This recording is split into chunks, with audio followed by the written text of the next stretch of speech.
Pátria do Evangelho, Francisco Cândido Xavier, pelo Espírito Humberto de Campos. Prefácio. Meus caros filhos, venho falar-vos do trabalho em que agora colaborais com o nosso amigo desencarnado, no sentido de esclarecer as origens remotas da formação da Pátria do Evangelho a que tantas vezes nos referimos em nossos diversos comunicados. O nosso irmão Humberto tem, nesse assunto, largo campo de trabalho a percorrer com as suas facilidades de expressão e com o espírito de simpatia que ele dispõe como escritor em face da mentalidade geral do Brasil.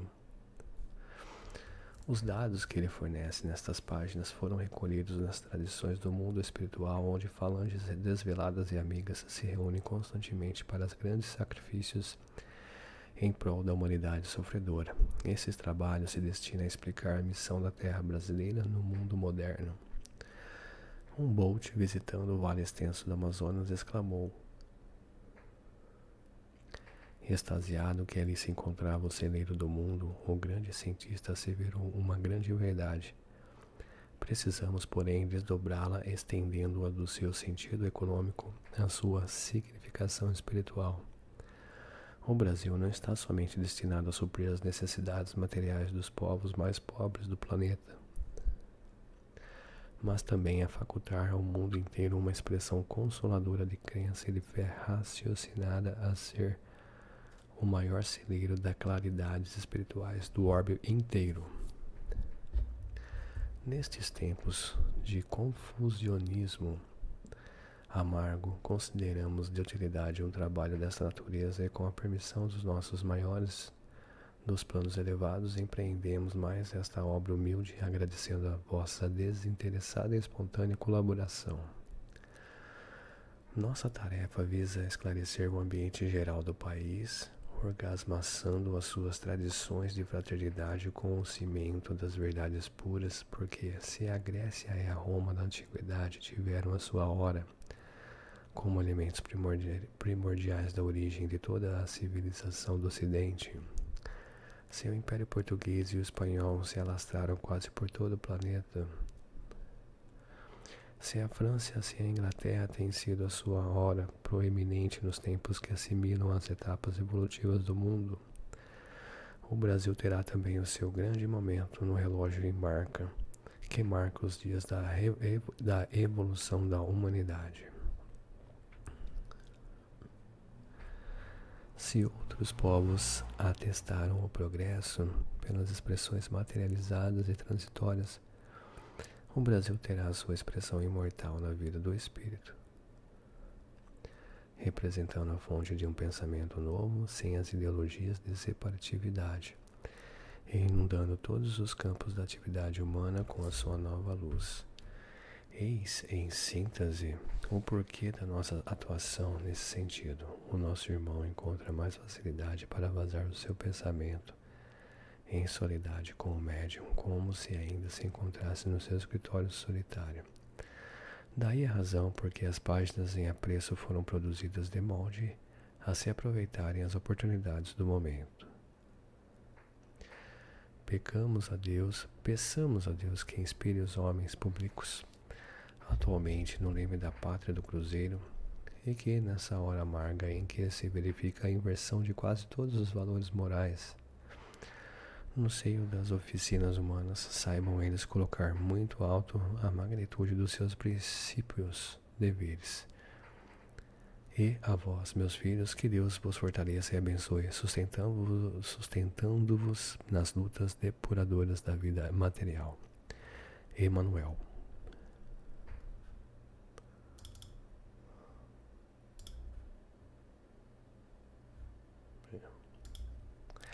Esclarecendo, todos os estudiosos que percorreram o Brasil estudando alguns detalhes dos seus 8,5 milhões de quilômetros quadrados se apaixonaram pela riqueza das suas possibilidades infinitas. Eminentes geólogos definiram-lhe os tesouros do solo e naturalistas ilustres lhe classificaram a fauna e a flora, maravilhas que, antes as suas prodigiosas surpresas, nas paisagens suntuosas e inéditas, onde o calor suave dos trópicos alimenta e perfuma todas as coisas, há sempre um traço de beleza e de originalidade empolgando o espírito do viajor sedento de emoções. Há fãs, se numerosos pensadores e artistas notáveis lhe traduziram a grandiosidade do mundo novo, contando lá fora as inesgotáveis reservas do gigante da América. Todo esse espírito analítico não passou da esfera superficial das apreciações, porque não viram o Brasil espiritual, o Brasil evangélico, em cujas estradas, cheias de esperança, luta, sonha e trabalha um povo fraternal e generoso, cuja alma é a flor amorosa de 3 raças tristes, na expressão harmoniosa de um dos seus poetas mais eminentes. As reservas brasileiras não se circunscrevem ao mundo de aço de progresso material que impressionou fortemente o espírito de Humboldt, mas se estendem infinitamente ao mundo de ouro dos corações, onde o país escreverá sua epopeia de realizações morais em favor do mundo. Jesus transplantou da Palestina para a região do Cruzeiro a árvore magnânima do seu evangelho, a fim de que os seus rebentos delicados florescessem de novo, frutificando em obras de amor para todas as criaturas. Ao ceptismo da época soará estranhamente uma afirmativa desta natureza. O Evangelho não seria mera ficção de pensadores, o cristianismo ou o repositório de suas lições. Não foi apenas um cântico de esperança do povo hebreu que a Igreja Católica adaptou para garantir a coroa na cabeça dos príncipes terrestres. Não será uma palavra vazia, sem significação objetiva na atualidade do globo, quando todos os valores espirituais parecem descer ao sepulcro caiado da transição e da decadência. Mas a realidade é que, não obstante todas as surpresas das ideologias modernas, a lição do Cristo aí está no planeta, aguardando a compreensão geral do seu sentido profundo. Sobre ela levantaram-se filosofias complicadas e as mais extravagantes teorias salvacionistas.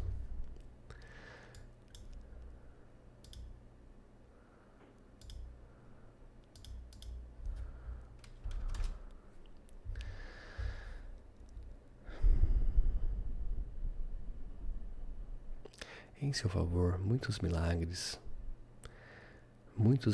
de livros foram editados e algumas guerras ensanguentaram o roteiro dos povos. Entretanto, a sublime exemplificação do Divino Mestre, na sua expressão pura e simples, só pede a humildade e o amor da criatura para ser devidamente compreendida. Do seu entendimento decorre aquele reino de Deus em cada coração de que falava o Senhor nas suas meigas pregações do Tiberíades, reino de amor fraternal, cuja luz é o único elemento capaz de salvar o mundo, que se encaminha para os desfiladeiros da destruição.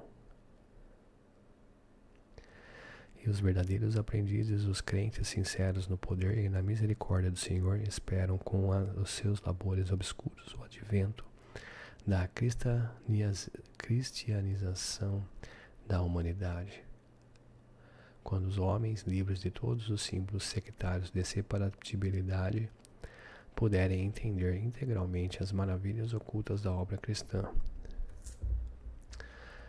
Nas suas dolorosas provações dos tempos modernos, quando quase todos os valores morais sofrem o insulto da mais ampla subversão, esses espíritos heróicos e humildes sabem, na sua esperança e na sua crença, que se Deus permite a prática de tantos absurdos por parte dos poderosos da terra, que se embriagam com o vinho da autoridade e da ambição,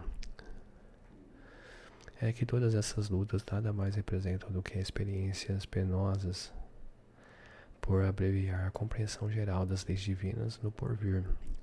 E seremos, na sua resignação e na sua sinceridade, conhecem ainda que as lições do Evangelho não são símbolos mortos e aguardam, cheios de confiança no mundo espiritual, a alvorada luminosa do renascimento humano.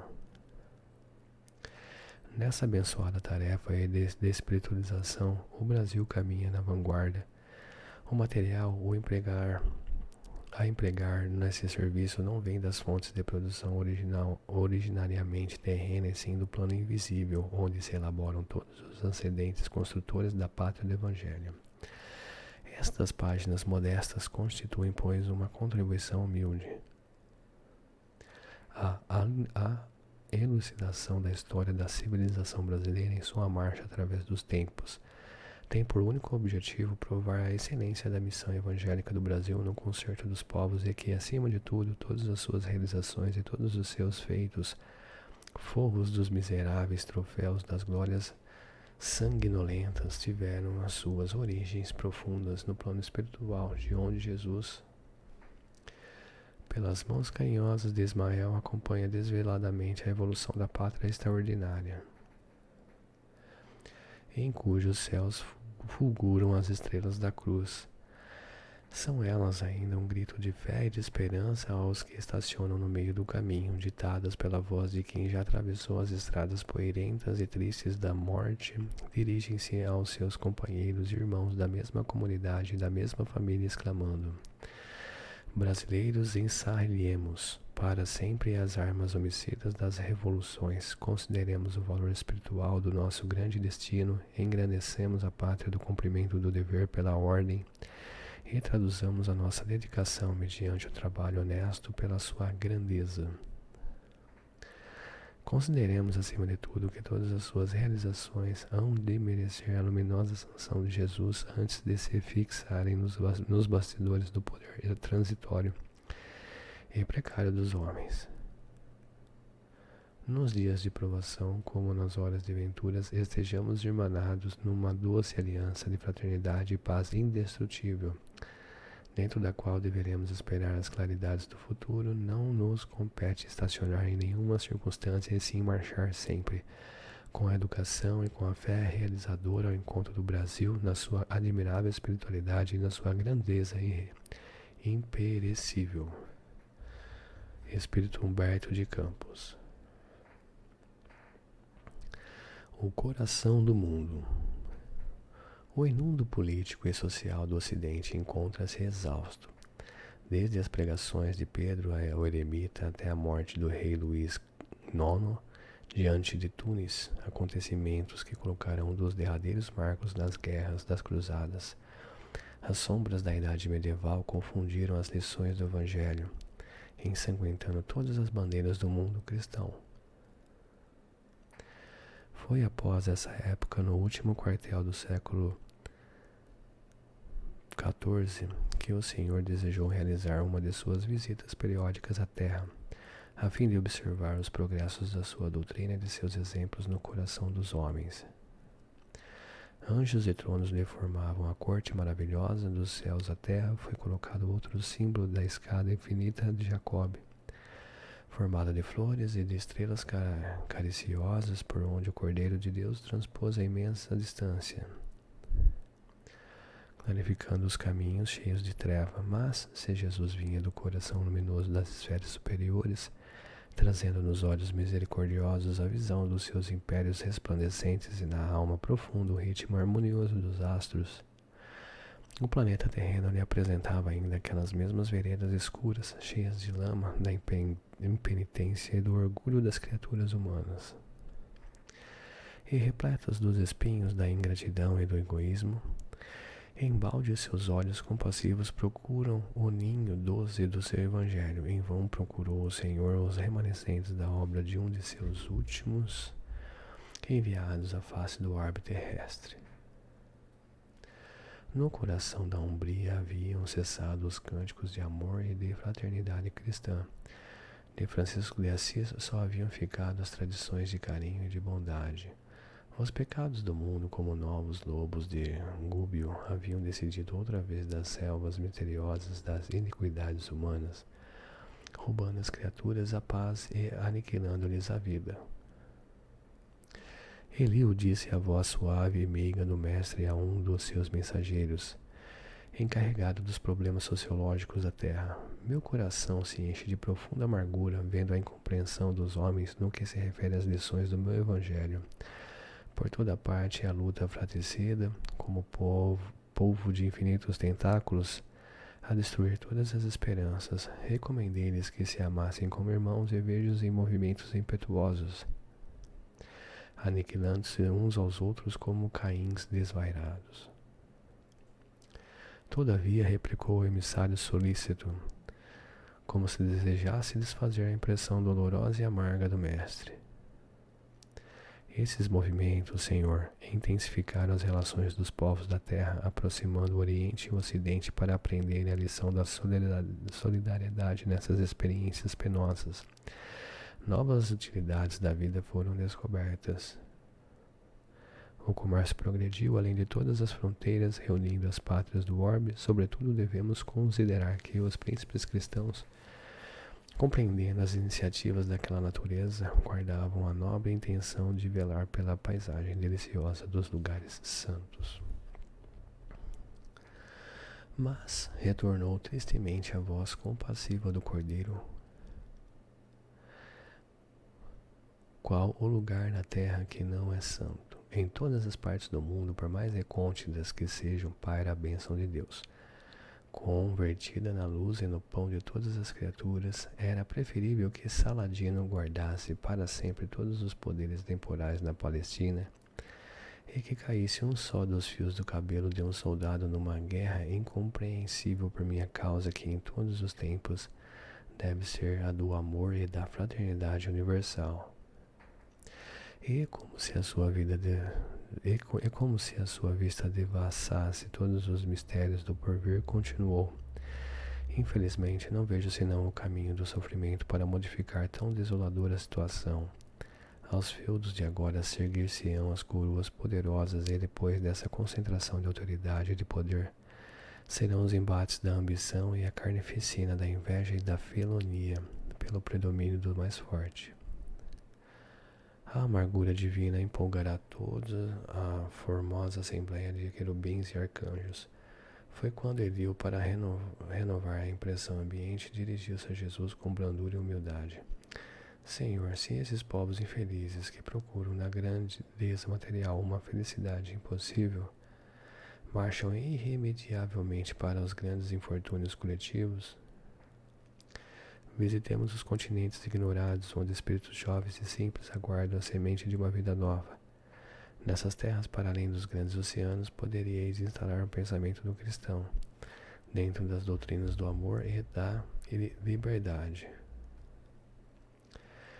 E a caravana fulgurante, deixando um rastro de luz na imensidade dos espaços, encaminhou-se ao continente que seria mais tarde o mundo americano. O Senhor abençoou aquelas matas virgens e misteriosas, enquanto as aves lhe homenageavam a inefável presença com seus cantares harmoniosos. As flores se inclinavam nas árvores ciclópicas, aromatizando-lhe as eterizadas sendas. O perfume do mar casava-se ao oxigênio agreste da selva brávia, impregnando todas as coisas de um elemento de força desconhecida.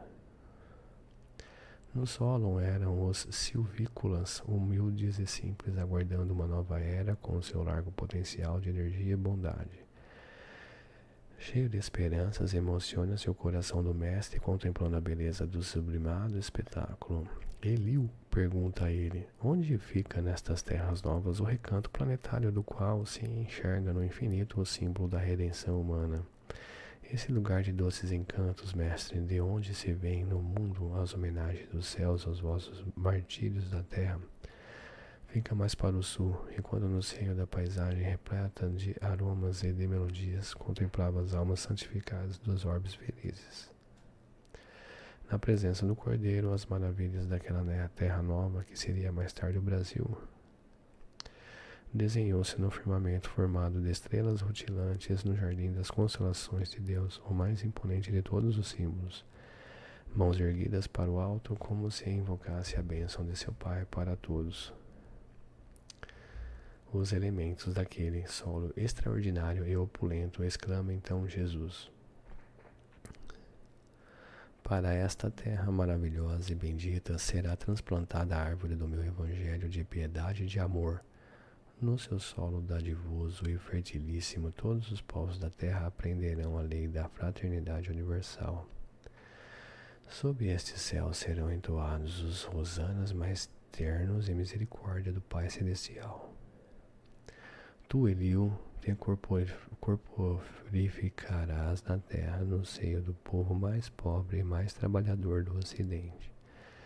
E instituirás um roteiro de coragem para que sejam transpostas as imensidades desses oceanos perigosos e solitários que separam o velho do novo mundo. Instalaremos aqui uma tenda de trabalho para a nação mais humilde da Europa, glorificando os seus esforços na oficina de Deus. Aproveitaremos o elemento simples da bondade e o coração fraternal dos habitantes dessas terras novas. E mais tarde ordenarei a reencarnação de muitos espíritos já purificados no sentimento da humildade e da mansidão entre as raças oprimidas e sofredoras das regiões africanas, para formarmos o pedestal e da solidariedade do povo fraterno, que aqui florescerá no futuro, a fim de exaltar o meu evangelho nos séculos gloriosos do porvir. Aqui, Eliú, sob a luz misericordiosa das estrelas da cruz, ficará localizado o coração do mundo. Consoante a vontade piedosa do Senhor, todas as suas ordens foram cumpridas integralmente. Daí a alguns anos, o seu mensageiro se estabelecia na terra. Em 1394, como filho de Dom João I e Dom Filipa de Lencastre, e foi o heróico infante de Sagres, que operou a renovação das energias portuguesas, expandindo as suas possibilidades e realizando para além dos mares. O elemento indígena foi chamado a colaborar na edificação da pátria nova. Almas bem-aventuradas, pelas suas renúncias, se corporificaram nas costas da África flagelada e oprimida, e juntas a outros espíritos em prova formaram a falange abnegada que veio escrever a terra de Santa Cruz. Com os seus sacrifícios e com os seus sofrimentos, um dos mais belos poemas da raça negra em favor da humanidade. Foi por isso que o Brasil, onde confraternizaram hoje todos os povos da terra e onde será modelada a obra imortal do Evangelho do Cristo, muito antes do Tratado de Tordesilhas, que fincou as balizas das possessões espanholas, trazia já em seus contornos a forma geográfica do coração do mundo.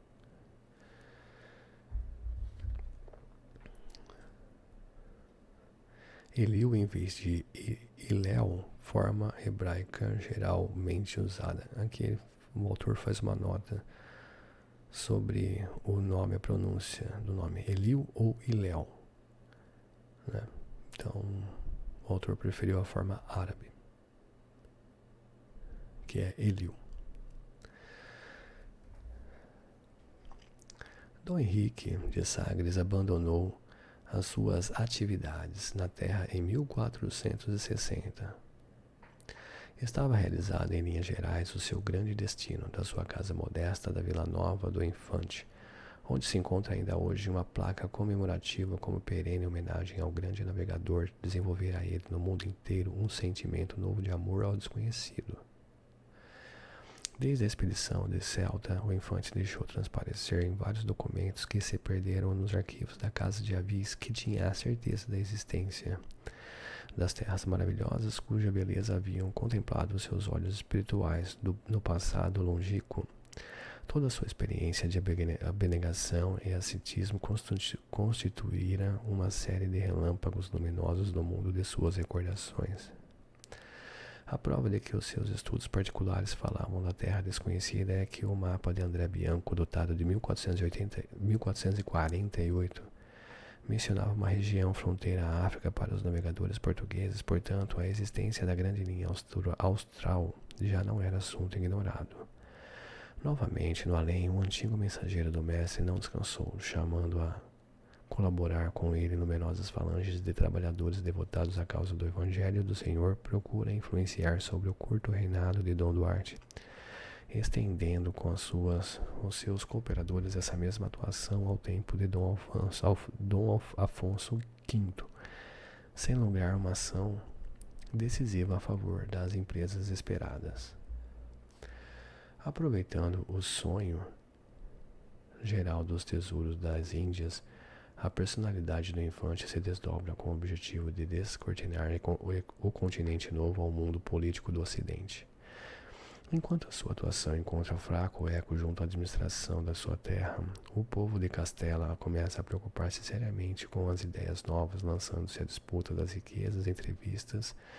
Eleva-se então do poder de Dom João, cujo reinado se caracterizou pela previdência e pela energia realizadora, junto do seu coração. O emissário invisível encontra grandes aspirações irmãs das suas. O príncipe perfeito torna-se o dócil instrumento do mensageiro abnegado. A mesma sede de além lhe devora o pensamento. Expedições diversas se organizam. O castelo de São Jorge é fundado por Diogo de Azambuja, na costa da Mina. Diogo Cão descobre toda a costa de Angola. Por toda parte, sob o olhar protetor do grande rei, aventuram-se os expedicionários, mas o espírito em todos os planos e circunstâncias da vida tem de sustentar as maiores lutas pela sua purificação suprema. Entidades atrasadas da sua carreira evolutiva se unem contra as realizações do príncipe ilustre. Depois do desastre no campo de Santarém, no qual o filho perde a vida em condições trágicas, surgem outras complicações entre a sua direção justiceira e os nobres da época. E Dom João II morre envenenado em Alvor no ano de 1495. Todavia, os planos da escola de Sagres estavam consolidados. Com a ascensão de Dom Manuel I ao poder, nada mais se fez que atingir o fim da longa e laboriosa preparação. Em 1498, Vasco da Gama descobre o caminho marítimo das Índias e um pouco mais tarde Gaspar da Corte Real descobre o Canadá. Todos os navegadores saem de Lisboa com instruções secretas quanto à terra desconhecida que se localizava à fronteira à África e que já havia sido objeto de protesto de Dom João contra a bula de Alexandre VI, que pretendia impor-lhe restrições ao longo do Atlântico por sugestão dos reis católicos da Espanha. No dia 7 de março de 1500, preparada a grande expedição de Cabral ao novo roteiro das Índias, todos os elementos da expedição, encabeçados pelo capitão Moore, visitaram o Paco de Alcáçova e, na véspera do dia 9, dia este em que se fizeram ao mar, imploraram aos navegadores a bênção de Deus na ermida do Restelo, pouso de meditação que a fé sincera de Dom Henrique havia edificado. O Tejo estava coberto de embarcações engalanadas, e entre manifestações de alegria e de esperança exaltava-se o pendão glorioso das esquinas. No Oceano Largo, o capitão Moore considera a possibilidade de levar sua bandeira à terra desconhecida do hemisfério sul. O seu desejo cria a necessária ambientação ao grande plano do mundo invisível. Henrique de Sagres aproveita essa maravilhosa possibilidade. Suas falanges de navegadores do infinito se desdobram as caravelas embandeiradas e alegres. Aproveitam-se todos os ascendentes mediúnicos. As noites de Cabral são povoadas de sonhos sobrenaturais. E, insensivelmente, as caravelas inquietas cedem ao impulso de uma orientação imperceptível. Os caminhos das Índias são abandonados em todos os corações. Há uma angustiosa expectativa. O pavor do desconhecido empolga a alma daqueles homens rudes que se viam perdidos entre o céu e o mar, nas imensidades do infinito, mas a assistência espiritual do mensageiro invisível, que de fato era ali o divino expedicionário, derrama um claror de esperança em todos os ânimos. As primeiras mensagens da terra próxima recebem-nas com alegria indizível. As ondas se mostram agora a miúda, qual colcha caprichosa de folhas e flores e de perfumes. Avistam-se os píncaros elegantes da plaga do cruzeiro e em breves horas Cabral e sua gente se reconfortam na praia extensa e acolhedora. Os naturais os recebem como irmãos muito amados, a palavra religiosa de Henrique Soares de Coimbra. Eles a ouvem com veneração e humildade, colocam suas habitações rústicas e primitivas à disposição do estrangeiro e reza a crônica da caminha que Diogo Dias dançou com eles nas igrejas de Porto Seguro. Celebrando na praia o primeiro banquete de fraternidade na terra de Veracruz. A bandeira dos quinas defralda-se então gloriosamente nas plagas da terra abençoada, para onde transplantaram Jesus a árvore do seu amor e da sua piedade. E no céu celebra-se o acontecimento com grande júbilo. Assembleias espirituais, sob as vistas amorosas do Senhor, abençoam as praias extensas e claras e as florestas cerradas e bravias. Há um contentamento intraduzível em todos os corações, como se um pombo simbólico trouxesse as novidades de um mundo mais firme após novo dilúvio. Henrique de Sagres, o antigo mensageiro do Divino Mestre, rejubila-se com as bênçãos recebidas do céu. Mas de alma alarmada pelas emoções mais carinhosas e mais doces, confia ao Senhor as suas vacilações e os seus receios. Mestre, diz ele, graças ao vosso coração misericordioso, a terra do Evangelho florescerá agora para o mundo inteiro. Dai-nos a vossa bênção para que possamos velar pela sua tranquilidade no seio da pirataria de todos os séculos. Temo, Senhor, que as nações ambiciosas matem as nossas esperanças, invalidando as suas possibilidades e destruindo os seus